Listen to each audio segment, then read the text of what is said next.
الحمد لله رب العالمين ثم الصلاة والسلام على رسول الله صلى الله عليه وسلم وبعد السلام عليكم ورحمة الله وبركاته tumutendereza Allah n'amatenda amajjuvu agatali mbokendevu bonna katumusaba Allah asookusaasira n'emirembe ku mubaka Muhammad sallallahu alayhi wasallam. Naam, tukyagenda maaso n'omusomo gwaffe ogukwata ku swala oba omusomo ogw'eswala. Nenga ku musomo gwaffe ogwasembayo twali tulaba oba twasoma ku kigambo ekyokutereeza ennyiriri. Niwaba nga waliwo obuntu nga bubiri obwasigalayo, omusomo guno tubeere nga tuguwunzika, tubeere nga tugenda ku kintu ekirala biidhinillah. Kyenzijukira okuba nti twasembyayo twagamba nti tetusitula maloboozi nga tutereeza ennyiriri. Tetusitula maloboozi nga tutereeza ennyiriri. Ne tugamba nti bwe tuba tutereeza ennyiriri si kirungi kusitula maloboozi, kubanga Nabbi sallallahu alayhi wasallam yakigaana era n'agamba nti mwewale nga mutereeza ennyiriri, mwewale oluyoogaano lw'omu katale. Hadisi eyo twajogerako ne tugamba nti eri mu Sahihi Muslim namba 432. N'olwekyo twali tusigazaayo ebintu nga bibiri akadde ne kabeera nga katusukkulumako ne tutasobola kweyongerayo. Tugenda kubeera nga tubimaliriza olwaleero insha Allah. Nga twaleka ebibuuzo bibiri mu ddiiro, nga ekibuuzo ekisooka kye tugenda okulaba nga pointi endala n'ekyokubiri kye tujja okusembyayo. Ekisooka nga kigamba abaana abato basimba bokka. Abaana abato basimba bokka, nga n'ekirala kigamba baani abateekwa okuba okumpi ne imaamu. Naam, okwanukula katusookere n'ekibuuzo ekisooka, abaana abato basimba bokka. Ekyo mu kukyanukula tugamba nti nedda si kituufu, baana kubateeka ku lunyiriri lwabwe bokka, era eyo si ye yali enkola y'abaatusooka. Kuba sahaba ayitibwa Anas lumu yasimbako n'omwana omuto nga mulekwa nga bali mabega wa Nabbi sallallahu alayhi wasallam basaala. Kale enkola tugirongoose kuba abaana buli lwe basimba bokka ate bwe bayitiriza okuzannyira mu swala. Ne tugamba nti hadisi egamba nti abaana abato basimba bokka, Sheikh Alban yagiraga nti nafu mu Tamamul Minna bw'osoma ku peegi y'e248. N'olwekyo tesaana kukuwubisa abaana tusimba nabo kasita baba nga batukuvu, ate nga tebasitunkana kudda eno na kudda eri mu muzikiti, kudda eno na kudda eri, amakulu nga tuli mu muzikiti tusaala. Era ku nsonga eyo ne Sheikh Ibn Baz bw'atyo we yagamba nti tusimba nabo bwe baba nga bakulu si batunnyuma bujje. Ensonga eno onayo osobola okubeera nga ogigaziyako mu Fiqhul Ibadati bw'osoma ku peegi ey'e174. Naam, eyo bwetyo bwe tugiwunzise. Katulabe ensonga ey'okubiri, baani abateekwa okuba okumpi ne imaamu. Baani abateekwa okuba okumpi ne imaamu. Kisaanye kimanyibwe bulungi nti si buli musaaze nti abeera mabega wa imaamu, wabula asaana okubeera emabega wa imaamu y'oyo omuntu nga mukulu alina amagezi ate ng'esswala agitegeera.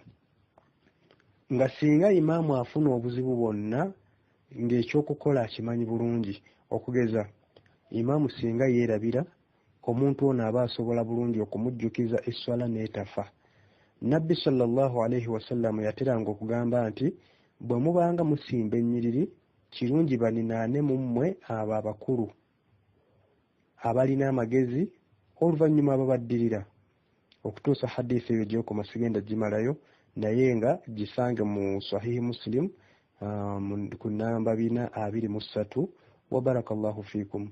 Kale si kibi baganda baffe abamu kye batera okukola okulaba sheikh ne bamuwa ekifo ekyokumwanjo ekiri okumpi ne imaamu nga tubadde tugenda okusaala. Ekyo kye kisaanira ddala okukolebwa. Allah abaweemu empeera. Wa barakallahu fiikum. Bwe tutyo bwe tumaliriza n'omusomo ogw'okutereeza ennyiriri. Njagadde nkozesa eddakiika 5 nga tetunagenda mu musomo gwaffe gwe tugenda okubeera nga twolekera essaawa eno, nga nagwo okusinziira ku bye tuzze tulaba tuzze twetegekera esswala. tuzze twetegekera esswala. Jjukira twatandikira ku kwetukuza, ne tutandikira ne tulaba amazzi ge tugenda okukozesa mu kwetukuza, ne tugenda emmanju, ne tuvaayo, ne tunaaba, ne tubeera nga twetukuza mu ngeri ez'enjawulo, abakyala aba haidhu, abakyala aba nifaas, abakyala bonna aba buli ngeri. Ne tuveeyo ne tubeera nga tufuna wudhu. Tumaze okufuna wudhu amazzi gatuweddeko, tukoze tayammamu tugimaliriza. Kaakati nno tugenze mu kwambala, tulabe engoye ki ze tugenda okubeera nga twambala. Okwo nako tumaze okwambala ne tubeera nga twolekera ku muzikiti, tutuuse twaziinye. Oluvannyuma lw'okwaziina esswala emaze okukimibwa, kati tubadde ku kigambo kya kutereeza nnyiriri. Olwo nno olugendo lubadde luwanvu, atabadde naffe manya nti osubiddwa kinene nnyo, wabula saba Allah akusobozese okubeera nti omanye ebyo byonna ebikuyiseeko, nga kati ssaawa eno tugenda kubeera nga twetegekera esswala yaffe, nga tukola ki? Nga twolekera Kaaba ekibula kye tugenda okubeera nga twolekera, kubanga omuntu yenna agenda okusaala ateekwa okusaala ng'ayolekedde Kaaba, amakulu ng'ayolekedde ekibula. N'olwekyo katumale oza ensonga zino ate tulyoke tuyingire esswala yaffe mu bujjuvu. Ate alina ekibuuzo oba alina awatali wamativu ku kusimba ennyiriri, engeri gye tuli nti eyo ensonga yo tugimaliriza, oli wa ddembe okubeera ng'obuuza, tuleme kubeera nga tukuleka mabega ng'osigalira. N'olwekyo olwaleero barakallahu fiikum, katulabe okwolekera Kaaba tumanya tutya gyeri?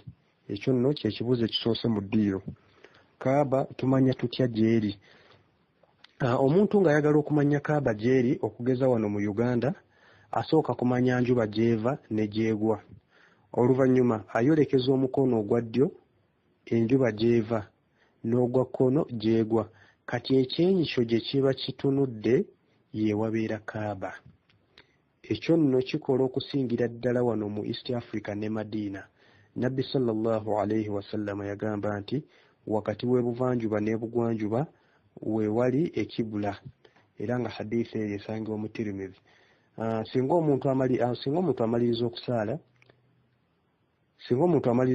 esswala, naye oluvannyuma n'akakasa nti gy'abadde atunudde si kye kibadde ekibula, esswala eyo tagiddamu. Ekyo kyaliwokko. Basahaba baasaala esswala ya subuhi ng'abamu tebatunudde mu kibula. Oluvannyuma baategeeza Nabbi sallallahu alayhi wasallam, naye teyabagamba kuddamu swala. Ekyo nno ndowooza kitegeerekese. Katulabe ensonga oba katulabe okusaala ng'oyimiridde. Okusaala ng'okoze otya? Okusaala ng'oyimiridde. Esswala zonna tuzisaala tuyimiridde, naddala eza farada.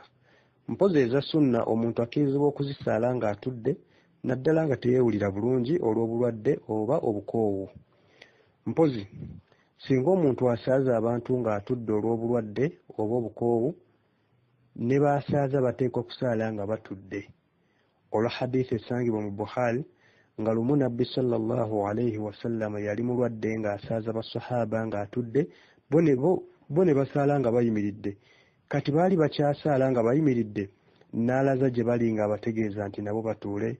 Esswala bwe yaggwa, Nabbi sallallahu alayhi wasallam n'agamba nti mazima ddala ekyateekesaawo imaamu kubeera ng'agobererwa.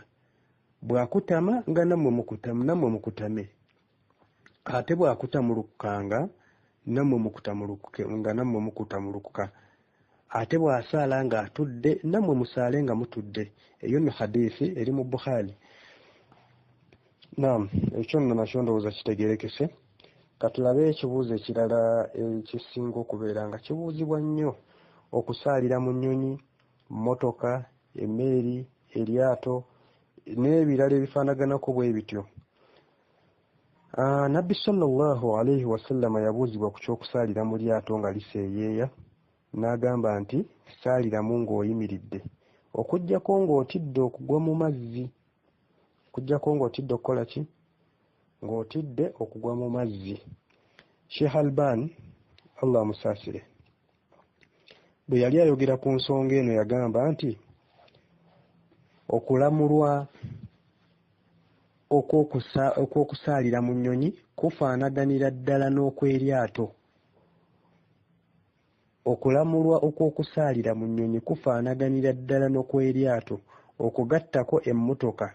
Amakulu omusaaza asaala ayimiridde bw'abanga asobodde. Bw'abanga tasobodde asaala atudde ng'alaza na mutwe gwe mu kukutama n'okuvunnama. Era ensonga eno tugenda kugyogerako mu maaso, okugigaziyaako mu maaso okusingako wano mu sswala y'omutambuze. Bwe tunaaba tusoma ku sswala y'omutambuze tujja kwongera okubeera nga tugigaziya. N'olwekyo ngenda kubasaba mulindeko okubuuza ebibuuzo ku nsonga eno kubanga nziiseeko naye nga tujja kwongera okugitegereza mu maaso.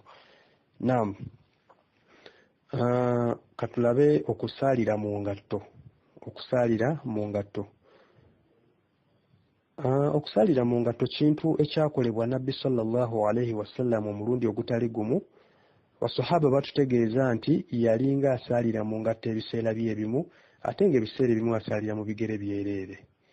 Enkola eno yagikiriza abantu b'ekibiina kye n'agamba nti omu mu mmwe bw'asaalanga ayambalenga engatto ze oba aziggyemu. N'agenda mu maaso n'agamba nti tageza n'anyiiza nazo omuntu omulala. Okiwulidde? Hadithi gyeggwera eyo agamba tageza n'anyiiza nazo omuntu omulala. Hadithi neeyo eri mu Sunan Abi Dawud. Ensonga eno abasiraamu abamu bagiwakanya naye ng'oluusi buba butamanya. Kale agitegedde sabusa mu nkola insha Allah. Katulabe ensonga endala, okusaza ensalo. Kitugenda okubeera nga tulaba okusaza ensalo, embuga oba sutura ng'ogenda kusaala. Okusaza ensalo, embuga oba giyite sutura ng'ogenda okusaala. Kino kitegeeza okuteeka ekintu kyonna mu maaso go ng'ogenda okusaala olw'okuziyiza obutakusala mu maaso. mu maaso. Nabbi sallallahu alaihi wasallam ensonga eno yagiyigiriza n'agamba nti tosaalanga nga tewali nsalo. Tosaalanga nga tewali nsalo. Era tokkirizanga omuntu yenna kukuyita mu maaso. Tokkirizanga omuntu yenna okukuyita mu maaso.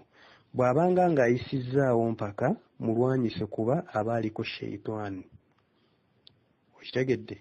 Ebyo nno ebigambo osobola obisiŋŋana mu Ibn Khuzaima.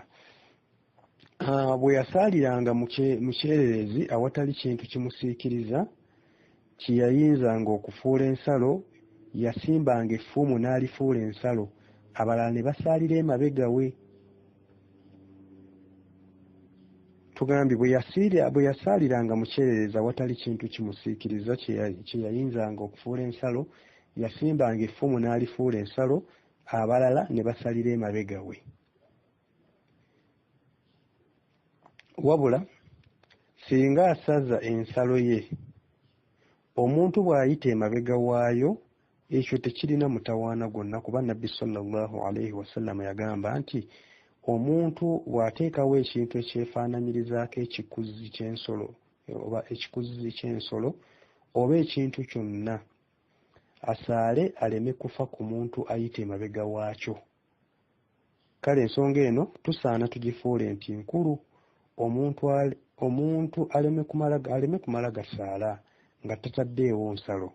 Era bwe tuteekawo ensalo tetusaanye kukkiriza muntu yenna kutusala mu maaso kuba musango munene gwa naggomola. Omusango munene gwa naggomola.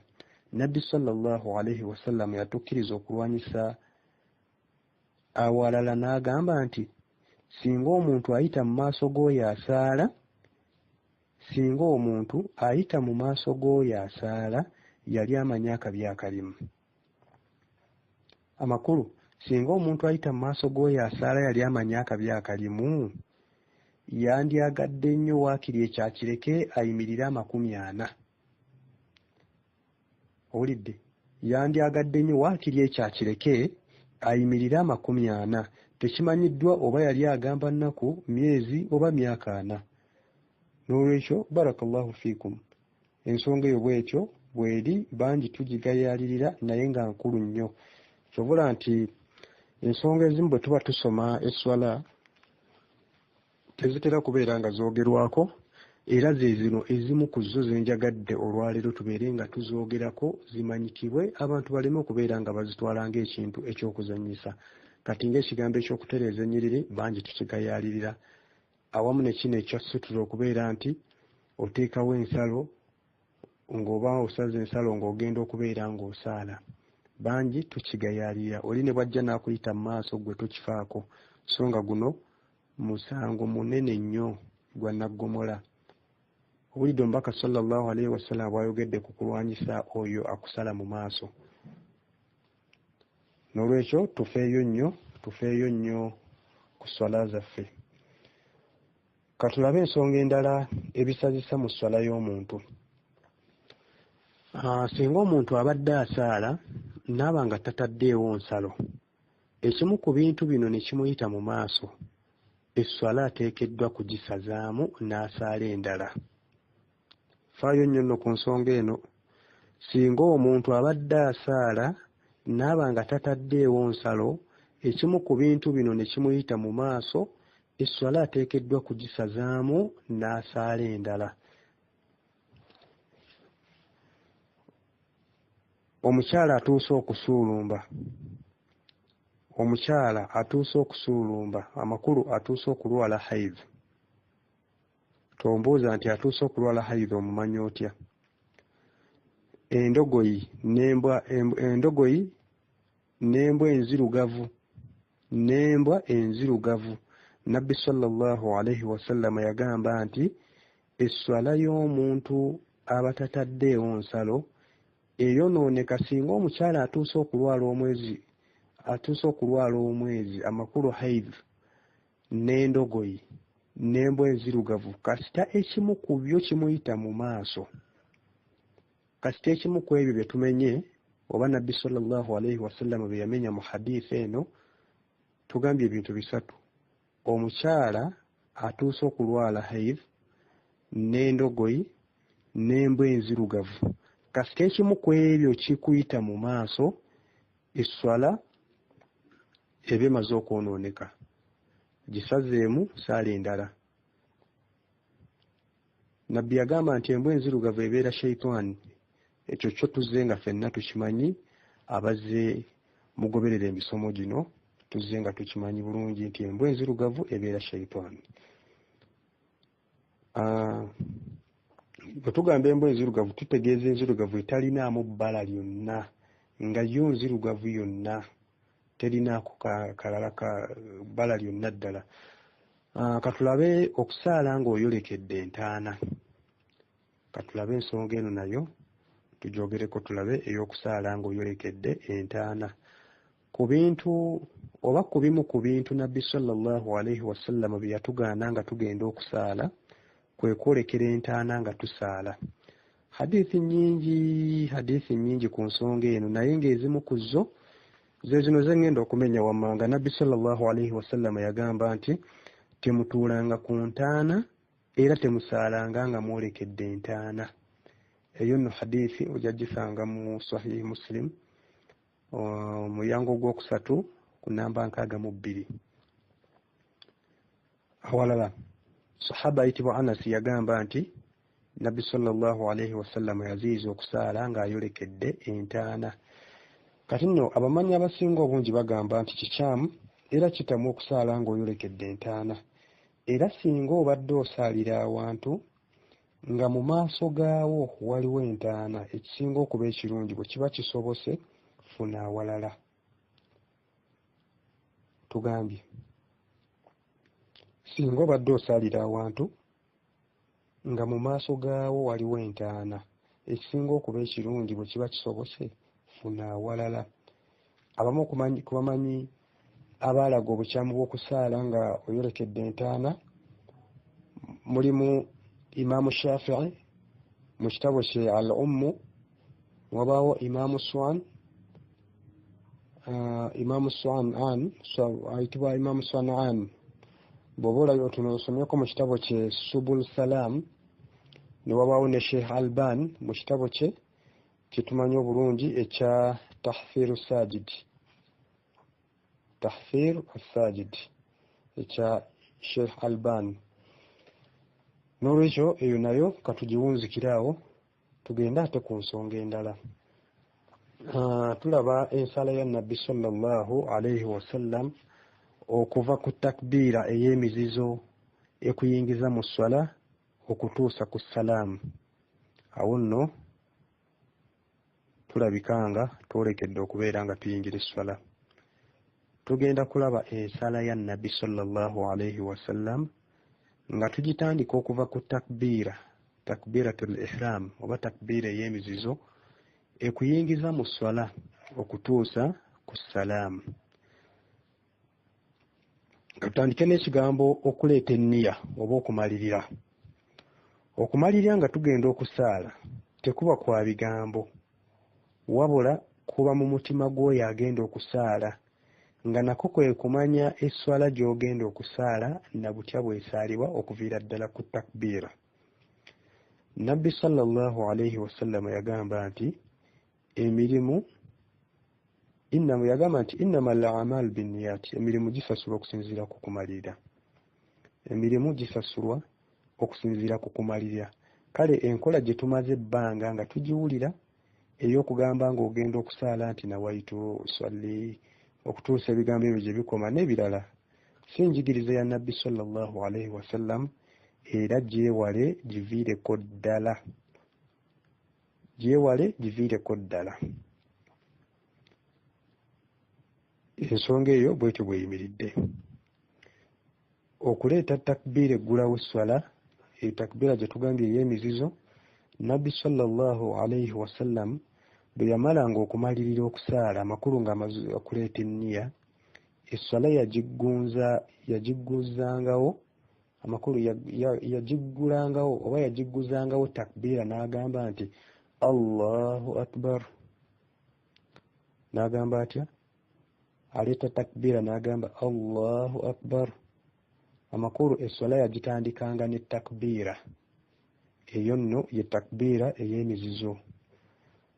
Bwe yabanga aleeta takbiira yasitulanga ku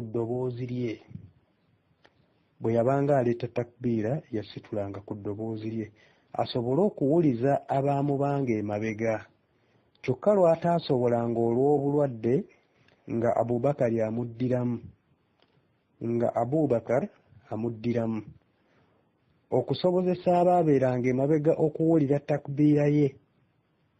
N'olwekyo barakallahu fiikum, ebyo byensobodde okubeera nga njogera ku takbiira eyo. Ekyokubiri, okusitula emikono. Nabbi sallallahu alayhi wasallam bwe yabanga aleeta takbiira yasitulanga emikono gye. Olumu yagisitula mu kiseera kyekimu ne we yaleeteranga takbiira, olulala ng'agisitula amaze kuleeta takbiira, kyokka ate olulala nga takbiira agireeta amaze kusitula mikono. Ensonga eno njagala mugyetegereze bulungi. Tugambye nti Nabbi sallallahu alayhi wasallam bwe yabanga aleeta takbiira yasitulanga emikono gye, olumu yagisitula mu kiseera kyekimu ne we yaleeteranga takbiira, olulala ng'agisitula amaze kuleeta takbiira, kyokka ate olulala nga takbiira agireeta amaze kusitula mikono. Bwe yabanga asitula emikono, engalo yazanjuluzanga nga taziwumba wadde okuzanjala. Engalo yazisembezanga kumpi n'awali ebibegabega bye. Kyokka olumu yayinzanga okuzisembezanga okumpi n'amatu we gatandikira. Kitegerekese. Tugambye bwe yabanga asitula emikono, engalo yazanjuluzanga nga taziwumba wadde okuzanjala. Engalo yazisembezanga kumpi n'awali ebibegabega bye, kyokka olumu yayinzanga okuzisembeza okumpi n'amatu we gatandikira. Ekyo ndowooza kitegereka. Ngezaako okubakubira ekifaananyi mwabali eyo abawuliriza obuwuliriza nga temusobola kundaba musobole okufuna ekifaananyi ekituufu. Tukyali ku takbiratul ihram, tukyali ku takbiira ey'emizizo etuyingiza mu swala. Ne mbakubira ekifaananyi neesuubira nti mukifunye bulungi. Katugende ku nsonga endala. Okuteeka oba okubembeka omukono ogwa ddyo ku gwa kkono n'okugissa mu kifuba. Okuteeka oba okubembeka omukono ogwa ddyo ku gwa kkono n'okugissa mu kifuba. Nabbi sallallahu alayhi wasallam yateekanga omukono gwe ogwa ddyo kungulu kw'ekibatu ekya kkono n'ekiseke n'entugga oba n'entugga y'omukono. Olumu ddyo yamunywezanga ku kkono, emikono gye yagiteekanga ku kifuba. Kitegeerekeka? Hadiisi eno gisange mu Sunan Abi Dawud. Tugambye nti Nabbi sallallahu alayhi wasallam yateekanga omukono gwe ogwa ddyo kungulu kw'ekibatu ekya kkono n'ekiseke oba n'entugga y'omukono. Olumu ddyo yamunywezanga ku kkono, emikono gye yagiteekanga ku kifuba. Ne tugamba nti bwe weyagala okufuna hadiisi eno gisange mu Sunan Abi Dawud. Nabbi sallallahu alayhi wasallam yalinga agaana abasaaze okukwata mu mbinabina. Yalinga agaana abasaaze okukwata mu mbinabina. Sheikh Alban Allah musaasire yagamba nti okuteeka emikono ku kifuba y'enjigiriza ya Nabbi sallallahu alayhi wasallam okutuusa ebigambo ebyo gye bikoma. Okuteeka emikono ku kifuba y'enjigiriza ya Nabbi sallallahu alayhi wasallam nga Sheikh Alban bwaga Allah musaasire bwe yagamba. Kaakati nno kaklipu kawanvuye naye katusimbyeyo akantu kano. Amaaso gatunula wa nga tusaala? Amaaso gatunula wa nga tusaala? Omuntu asaala amaaso ge gateekeddwa okuba nga gatunudde wansi wagenda okuvunnama. Amaaso ge gateekeddwa okuba nga gatunudde wansi wagenda okuvunnama. Olwa hadiisi egamba nti Nabbi sallallahu alayhi wasallam bwe yasaalanga yakotekanga omutwe, amaaso ge n'agatunuza ku ttaka. Bwe yayingiranga mu Kaaba okusaala yatuukanga okufuluma ng'amaaso ge tagaggye ku buvunnamiro. Kitegerekese? Nabbi sallallahu alayhi wasallam walala yagamba nti bwe mubanga musaala temutunulanga ebbali. Bwe mubanga musaala temutunulanga ebbali okutuusa hadiisi egy'ekoma. Awalala yagamba nti Allah asigala ayolekedde omuddu we ng'ali mu swala ebbanga ly'amala nga tannaba kukyuka kutunula bbali. Bw'atunulayo nga Allah amuvaako. N'olwekyo ebigambo bino byetegereze bulungi. Tugambye nti omubaka sallallahu alayhi wasallam awalala yagamba nti Allah asigala ayolekedde omuddu we ng'ali mu swala ebbanga ly'amala nga tannaba kukyuka kutunula bbali. Bw'atunulayo nga Allah amuvaako. Nabbi sallallahu alayhi wasallam era yaziyiza ebintu bisatu. Okubojjerera esswala ng'enkoko empanga bw'ekola. Okubojjerera esswala ng'enkoko empanga bw'ekola. Okubwama ng'embwa n'okumagamaga mu sswala ng'ekibe. Ebintu ebyo ebisatu omubaka sallallahu alayhi wasallam yabiziyiza. Tugambye bye biriwa? Okubojjerera esswala ng'enkoko empanga bw'ekola, okubwama ng'embwa n'okumagamaga mu sswala ng'ekibe. N'olwekyo barakallahu fiikum, nja kusaba mbeere nga nkoma wano olw'ensonga nti kaklipu kawanvuye naye nga bwe budde bwaffe bwebwo, naye nga insha Allah tujja kubeera nga tutandikira awo wennyini, tutandike n'edduwa eggulawo esswala, twolekere esswala yaffe oluvannyuma lw'okulaba takbiratul ihram. Okuvannyuma lw'okulaba tulabye ebintu bisatu. Tulabye okuleeta enniya, tulaba okuleeta takbira eggulawo esswala, ne tulaba ekyokusitula emikono, tulaba okuteeka oba okubembeka omukono ogwa ddyo ku gwa kkono n'okugissa mu kifuba, ne tulaba n'amaaso wa we gatunula nga tusaala. N'olwekyo barakallahu fiikum, nga bulijjo tubasuubira okubeera nga muleeta bimuyizeemu وفق الله الجميع لما يحبه ويرضاه والحمد لله رب العالمين.